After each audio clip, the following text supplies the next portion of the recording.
support political parties in the way that we support football teams, why is it that some seats are safe and some people would vote for certain parties no matter what? And where does that leave the individual? You said personality, personal characteristics were so important in 2008. Are they losing importance or gaining importance? A person's personal ability, attributes, is gaining importance. I must say, I do polling, but some of the results really surprised me. Some of the results surprise you. I want us to save the surprises for a little later, but why do people vote consistently for a particular party? Is it like we choose a football team and then we just give it our hearts and we don't want to change from hearts to kotoko? You know, a lot of things are changing. For example, John got 31.1% in Ashanti. That is, in the last 3 elections. It's impossible. Impossible in the sense that Ashanti's voters are very high. Double that of the World Bank. These are two World Bank rates. Double that of the Volta region.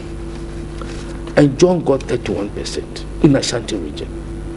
Now, if you get, like that means on the average, John got 3% more of votes in Ashanti. That would have meant Nando getting 6% more of his votes in 2008 in Volta region. Now, you know, there are certain things that I always want to believe that there are reasons behind every action. When John was sworn in, I have a friend who's a die-hard MPP. If you ask him to take a limb so MPP will win, he will do it. He said, "Oh, John is going to worry us." I said, "Oh, why?" He said, "It's a long time since we had a president from the 3 northern regions. This is not ethnicity, it's regionalism." What's the difference between ethnicity? You keep bringing up this regionalism. What's the difference? You see, ethnicity, the Gonjes are less than 1.8% the whole country. So if it's ethnicity, mind you, the Gonjes and certain ethnic groups do not agree in the northern region. There are over 50 ethnic groups in the northern region.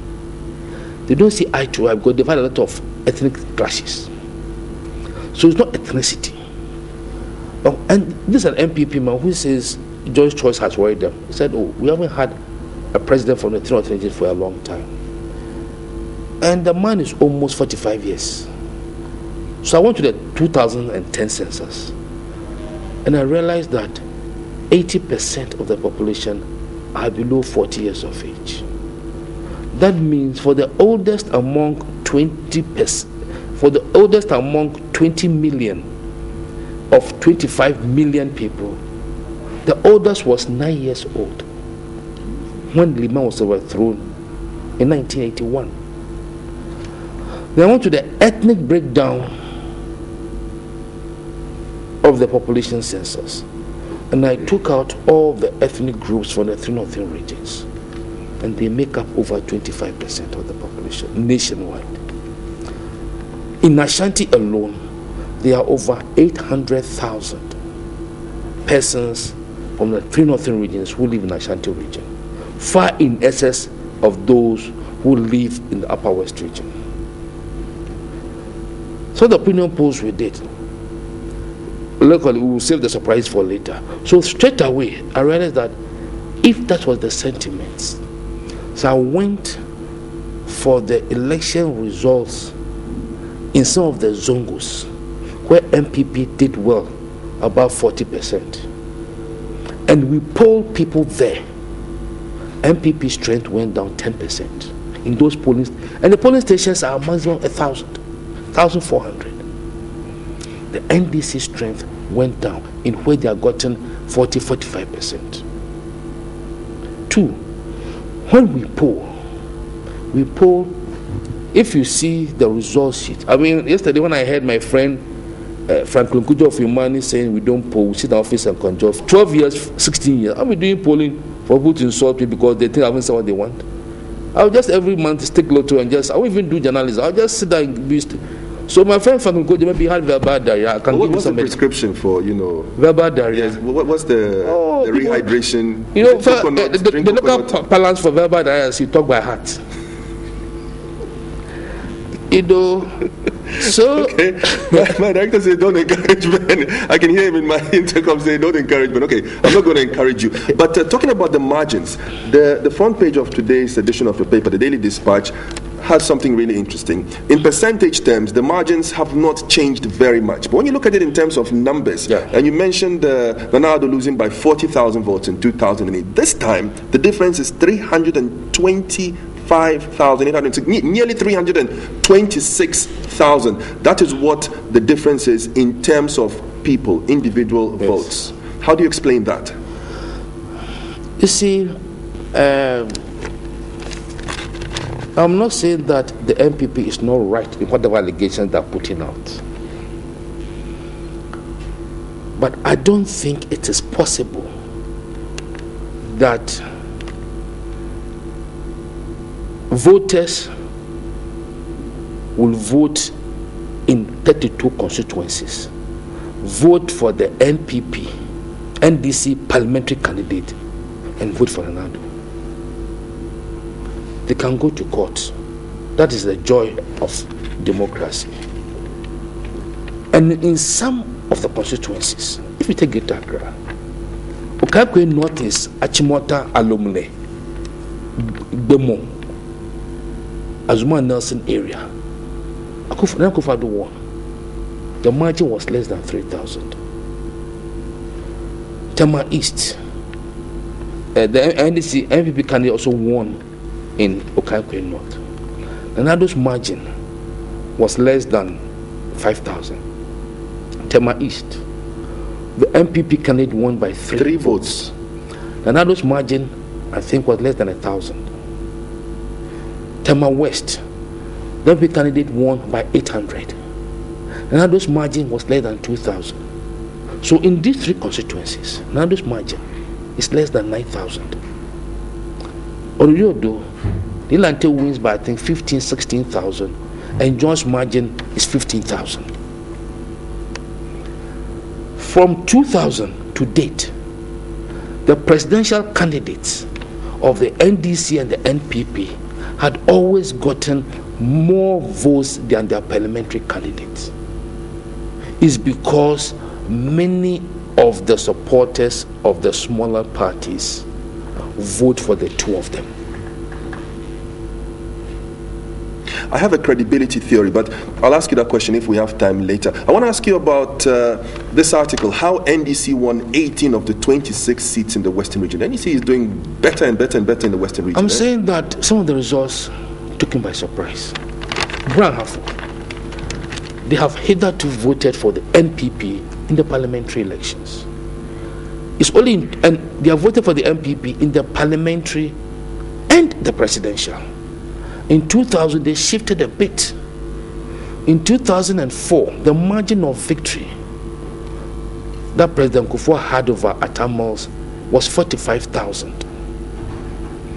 In 2008, first round, Ronaldo's margin of victory over Moles was 22,000. That means the MPP lost 23,000 there. But in the parliamentary, MPP won 1 more seat. In the runoff, President Mills beat Ronaldo by 22,000. That means there was a swing of 45,000 votes. This year, Mills, Mahama whips Ronaldo in the presidential, and in the 29 seats that the Brahafo has, NDC won 16 and the MPP 13. I was surprised. One thing that surprised me was that when the president granted us an interview on Sunrise, I thought that he would invoke the memory of the late president, Professor John Evans Atta Mills. He did not. He did not. Well, yesterday he did. Yesterday he did. Yeah. But in the campaign, that did not feature prominently, if at all, I think in his speeches. I'm only guessing. I suspect he was being careful that people will say he's trying to get death sympathy votes. He evoked his memory in another way by pointing to the projects that had been done. And for 3.5 years, it was Atta Mills who was the president. If you look at Kodio that is the Coalition of Domestic Election Observers. They had a system called a parallel voting tabulation, in which their researchers sent polling station results to them, and their results were in tandem by less than 1% of the Electoral Commission's results. Even the issue of rejected ballot, it was more now. It was 251,000. Last 2008, I think it was 213,000 plus.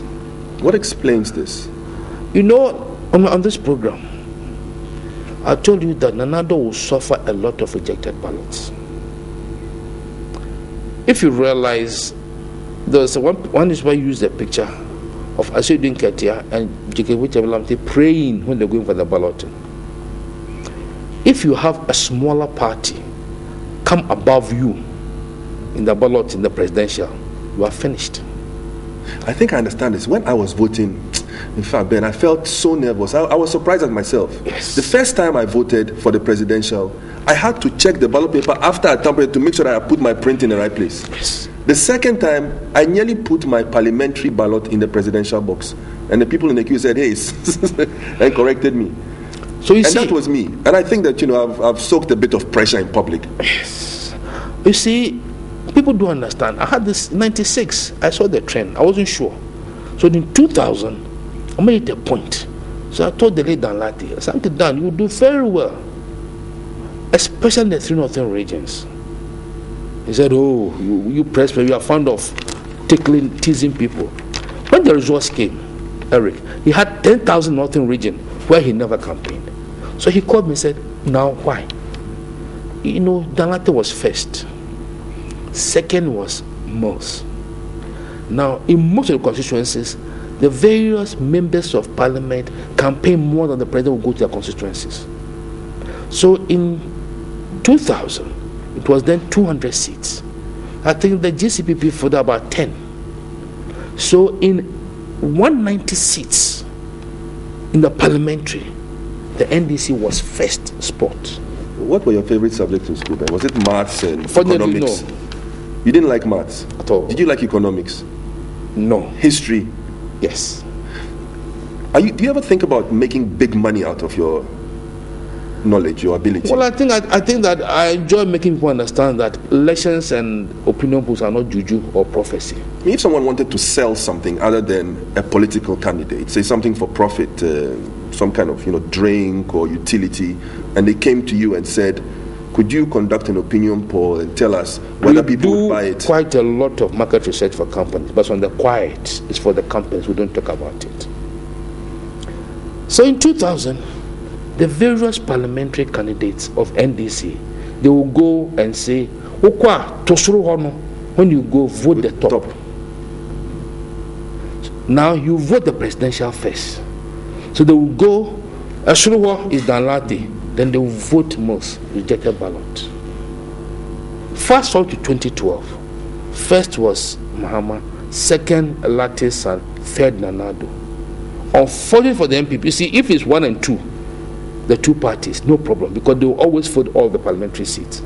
Unfortunately for the MPP, GCPP fielded 2 candidates.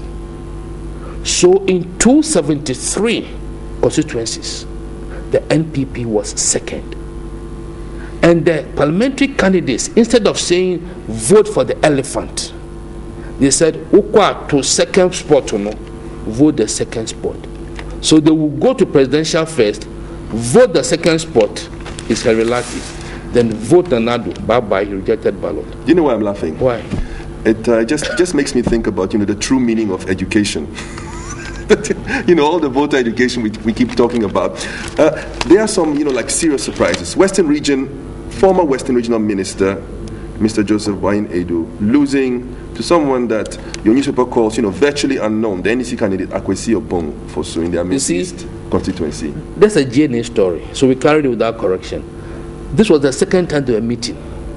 In 2008, the 2 people met, that is for the NDC and NPP, and Wain Edu won. This time it was 10 round.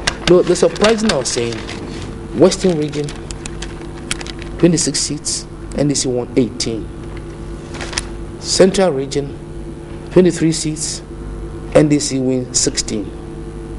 Greater Accra, 34 seats, NDC wins, I think, 21. It's surprising. But before we go to your big surprise, I want to ask you about my big surprise. Yeah. The daughter of Osajifo, Dr. Kwame Nkrumah, Samia, losing her seat to the wing commander. Yes, of the NDC. Of the NDC. And, the whole gender picture.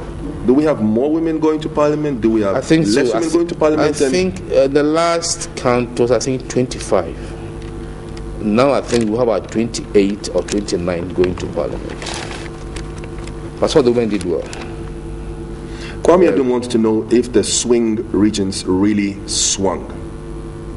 And how far did they swing? Was it like a big swing or a little swing? Oh, I think that they swung. You see, we say swing because until you count the votes, you will not be sure. You can see that when Ashanti region was, I think, 39, the NPP had 36 seats and NDC 3 seats. The Ashanti region had actually 33, but they had 3 constituencies where the disaffected members contested. But NDC had 3 of 39 in Ashanti. When it was, I think, 22 in Volta, the MPP had 1 of 22 in Volta. Now the seats are increased. Ashanti region gets 47, and NDC gets 4. How did Samia win and lose her seat? The first one was euphoria for the president, the late president, her father. And I think that she bent the bridges. By becoming chairman of the party, she stepped on toes. And, she has stayed outside the country. Certain things that, there are certain things that if you are saying, you have to couch it in diplomatic language. We are dealing with people where tradition is very important. Because we are the Ebumo. We have to find ways and means of dealing with it. So it was a seat that was among the 14 seats that we found it too close to call, Is Brong-Ahafo becoming a swing region?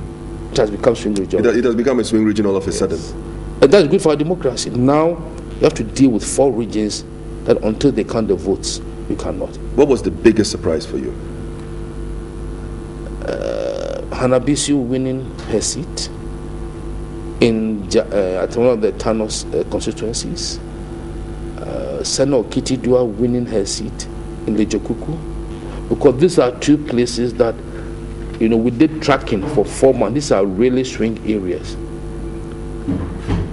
They never crossed 42%. In the 3 months to the elections, we tracked them consistently. There's some seats we tracked consistently. They never crossed 42%. Are we going to one day see a situation that we see in professional football where star players move from one team to the other and affect the results?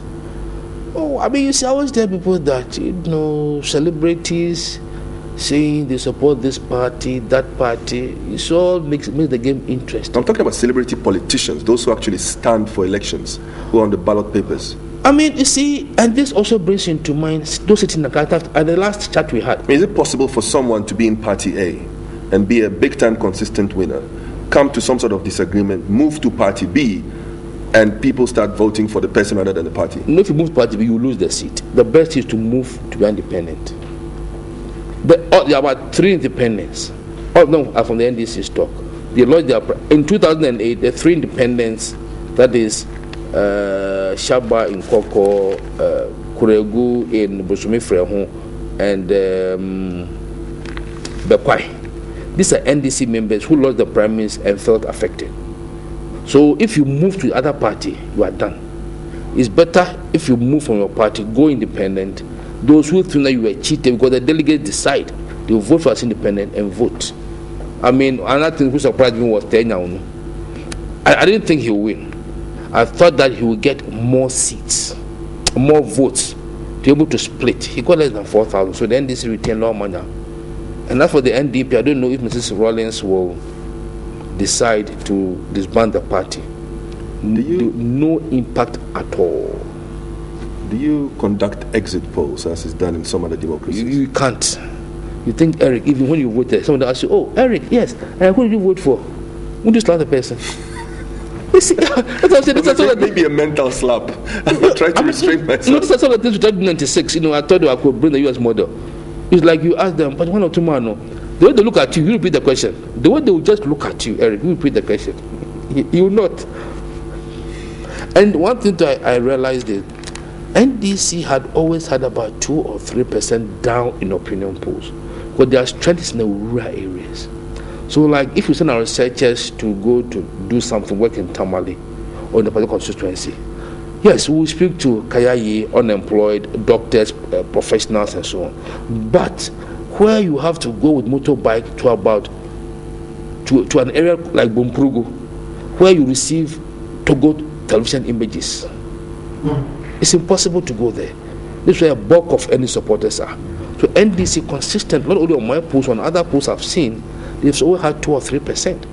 How important are promises? We almost ran out of time. And I'm asking this because I remember after the 2000 elections, many analysts said, well, the big difference between the campaign of MPP and the NDC in 2000 was that the MPP promised a lot of things.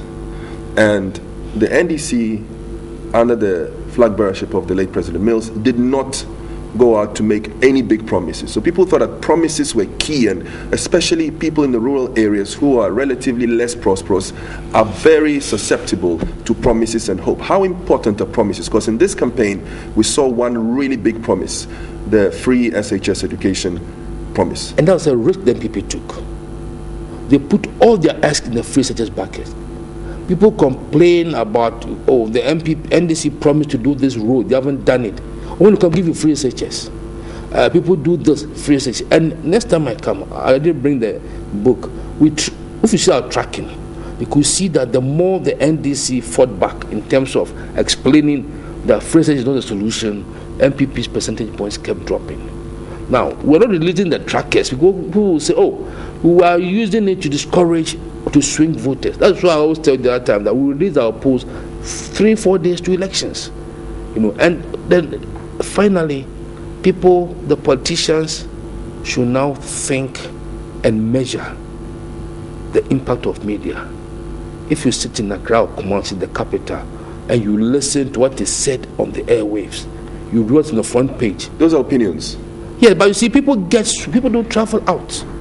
People don't travel, so they think that, and they should get about 25%.